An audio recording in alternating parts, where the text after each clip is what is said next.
कृषी वाहिनी योजना 2 या अंतर्गत शेतकऱ्यांना जमिनीचं वाटप शासनाच्या माध्यमातून करण्यात आले आणि या दरम्यान कोणताही अडथळा निर्माण न करण्याचं सुद्धा आवाहन करण्यात आले।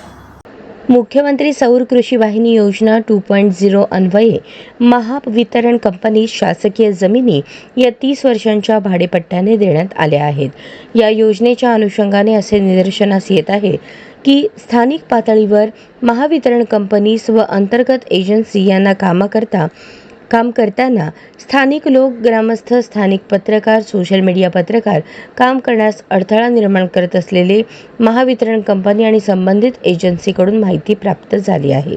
काही ग्रामस्थांनी ग्रामपंचायत ग्रामसभा ठराव दिलेला नसल्याने प्रकल्प उभा करण्यात येऊ नये अशा प्रकारची मागणी करत आहे।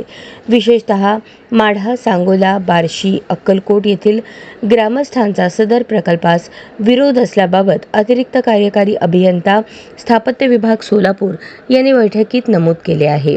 तरी सर्व ग्रामस्थ, स्थानिक पत्रकार, सोशल मीडिया पत्रकार यांना कळवण्यात येते की मुख्यमंत्री सौर कृषी वाहिनी योजनेअंतर्गत महावितरण यांना शासकीय जमीन वाटप करण्यात आल्यानुसार कोणीही प्रकल्पास विरोध किंवा अडथळा करू नये, अन्यथा याची गंभीर दखल घेण्यात येईल। तसेच कोणीही कायदा व सुव्यवस्था हातात घेऊ नये। जर प्रकल्पाबाबत काही विचारणा करावयाची असल्यास तालुका स्तरावरील तहसीलदार, उपविभागीय अधिकारी तसेच जिल्हा स्तरावर जिल्हाधिकारी कार्यालय, महावितरण कार्यालयास विचारणा करावी। प्रकल्पाचे काम करणाऱ्या यंत्रणेस अडचण निर्माण करू नये, अन्यथा गंभीर दखल घेण्यात येईल असे आवाहन करण्यात येत आहे।